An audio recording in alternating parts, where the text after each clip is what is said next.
കഴിഞ്ഞാൽ കുറച്ച് കാരണങ്ങളാൽ എനിക്ക് ജോലി റിസൈൻ ആക്കേണ്ടി വന്നു. എന്നിട്ട് നാട്ടിൽ പോവാം.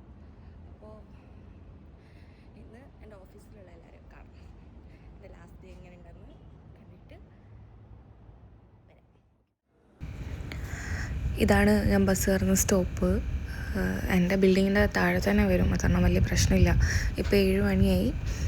7:15 ആകുമ്പോഴത്തേനും ബസ് വരും. ഇപ്പം ഞാൻ സംസാരിക്കുന്നത് എന്താ വെച്ചാൽ ഞാൻ എൻ്റെ ഹെയറിനെ പറ്റിയാണ്. അത് ചെയ്ത ടൈമിൽ ആ സ്റ്റൈൽ ചെയ്തൊക്കെ ഇട്ടപ്പോൾ നല്ല ഭംഗിയായിരുന്നു. ഇപ്പം ആക്ച്വലി വെറ്റ് ഹെയറും കൂടെ ആയതുകൊണ്ടായിരിക്കും ഇങ്ങനെ കിടക്കുന്നത്, അറിയില്ല. ആ ടൈമിൽ ഞാൻ എന്തൊക്കെയോ സംസാരിച്ചു, അതാണ് ഞാൻ ഇപ്പോൾ വോയിസ് ഓവറായിട്ട് ചെയ്യുന്നത്. അത് ഓഫീസിലേക്ക് 1 hour ഉണ്ട് ട്രാവൽ. ഞാൻ ശരിക്കും വെറുക്കുന്നൊരു ജേണിയാണിത്, ഈ മോർണിംഗ് രാവിലെയുള്ള ഈ 1 hour ജേണി. പക്ഷേ ഇപ്പോൾ ഓർത്തിട്ട് എന്തൊക്കെയോ മിസ്സിങ് പോലെ ഫീൽ ചെയ്യുന്നു.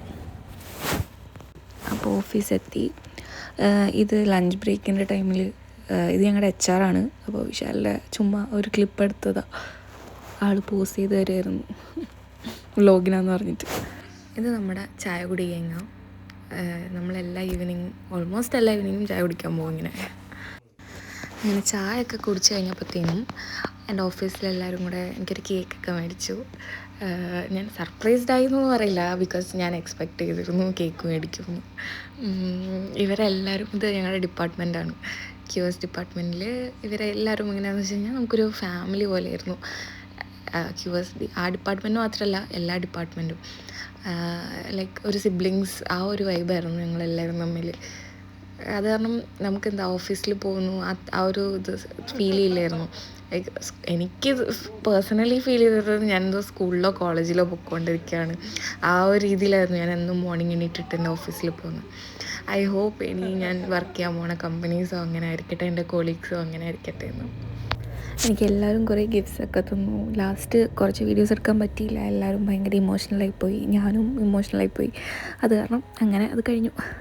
അത് കഴിഞ്ഞത് ആ റൂമിലെത്തിയപ്പോഴത്തേനും എൻ്റെ ഫ്ലാറ്റിൻ്റെ ഓണർ എനിക്ക് കേക്കും ബൊക്കെയൊക്കെ ആയിട്ട് നിൽക്കുന്നു. അത് ഭയങ്കര സർപ്രൈസ്ഡായിരുന്നു ആൾ. ഞാൻ എപ്പോഴോ എനിക്ക് വേണം എന്ന് പറഞ്ഞ ഒരു ബാഗ്, ഒരു ബ്രാൻഡഡ് ബാഗുണ്ട്, അത് മേടിച്ച് ഭയങ്കര സർപ്രൈസ്ഡായിപ്പോയി. അത് ഞാൻ ഒട്ടും എക്സ്പെക്റ്റ് ചെയ്തില്ല. അങ്ങനെ നമ്മൾ പ്രതീക്ഷിക്കാത്തുള്ള അടുത്തുനിന്ന് നമുക്കൊരു ഗിഫ്റ്റ് കിട്ടുമ്പോൾ നമ്മൾ ഭയങ്കര സർപ്രൈസ്ഡായിപ്പോവും. ആ ഒരവസ്ഥയായിരുന്നു എനിക്ക്. ഞാൻ ശരിക്കും കരഞ്ഞതുപോലെയായി. ഞാൻ ഭയങ്കര ഹാപ്പിയായിരുന്നു. എൻ്റെ അടിപൊളി ഡേ ആയിരുന്നു ഇന്ന്. ഞാൻ എക്സ്പെക്റ്റ് ചെയ്തതിലും സൂപ്പറായിരുന്നു. എന്തായാലും എത്രയും പേര് എന്നെ ഇഷ്ടപ്പെടുന്നുണ്ട്, സ്നേഹിക്കുന്നുണ്ട്, സപ്പോർട്ട് ചെയ്യുന്നുണ്ട് എന്നൊക്കെ കണ്ടപ്പോൾ ഭയങ്കര സന്തോഷമായി. നമുക്കിന്ന് നൈറ്റ് ഒരു ഡിന്നർ പാർട്ടി ഉണ്ടായിരുന്നു, ഓഫീസിലുള്ള 2 കൊളീഗ്സ് കൂടെ ആയിട്ട്.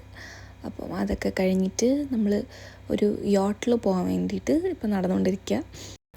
ഈ യോട്ട് കടലിൽ പോകുന്ന കുറച്ച് പോർഷൻസ് വരും, അപ്പോഴാണ് അടിപൊളി. അന്നേരം വേവ്സും കൂടെ വന്നിട്ട് ഈ യോട്ട് ഇങ്ങനെ ഇതാവുന്നത് നല്ല രസമാണ്. അത് എനിക്ക് ഭയങ്കര ഇഷ്ടപ്പെട്ടു. പിന്നെ ഇങ്ങനെ ലൈറ്റ്സൊക്കെ കുറേ ഉള്ളതുകൊണ്ട് നല്ല രസമാണ് അതിങ്ങനെ കണ്ടുകൊണ്ടിരിക്കാം. ഇതിൻ്റെ ഇടയ്ക്ക് ഒരു പോലീസിൻ്റെ ബോട്ട് വന്നിരുന്നു ഇടയ്ക്ക്. അവരും ഇങ്ങനെ എപ്പോഴും ഇങ്ങനെ റൗണ്ട്സ് ചെയ്തുകൊണ്ടിരിക്കും. അത് കഴിഞ്ഞ് നമ്മൾ ഈ ചേട്ടൻ്റെ യോട്ടിൽ പോകാൻ പോവുക. ഈ ചേട്ടൻ വർക്ക് ചെയ്തുകൊണ്ടിരിക്കുന്ന യോട്ട് നമ്മളെ കാണിച്ചു തരാൻ. ഇത് 38 മില്യൺ ദിർഹമാണ് ഈ യോട്ടിൻ്റെ വാല്യൂ. ഇത് പ്രൈവറ്റ് യോട്ടാണ്. ഇതിൽ നമുക്ക് പബ്ലിക്കിന് കയറാൻ അലൗഡല്ല. അപ്പം അതിനകത്ത് കയറാൻ പറ്റി ചേട്ടനുള്ളതുകൊണ്ട്. എന്നിട്ട് ഇത് എന്ന് പറഞ്ഞാൽ ഇല്ല, മറ്റേ ഫ്ലൈറ്റിൻ്റെ ഒക്കെ കോക്ക്പിറ്റ് പോലെ ഫീൽ ചെയ്യും നമുക്ക് കാണുമ്പോൾ, അതുപോലെ ഉണ്ടായിരുന്നു. എന്തായാലും അത് നല്ലൊരു ഡേ ആയിട്ട് അങ്ങനെ അതും എൻഡ് ചെയ്തു. എൻ്റെ UAE ലാസ്റ്റ് ഫ്യൂ ഡേയ്സിൽ ഏറ്റവും മെമ്മറബിളായിട്ടുള്ളൊരു ഡേ ആയിരിക്കും ഇത്. അതെന്തായാലും ഭയങ്കര ഹാപ്പി ആയിട്ട് എൻഡ് ചെയ്തു. അപ്പോൾ ശരി, താങ്ക് യു ഫോർ വാച്ചിങ്. അടുത്ത വീഡിയോയിൽ കാണാം.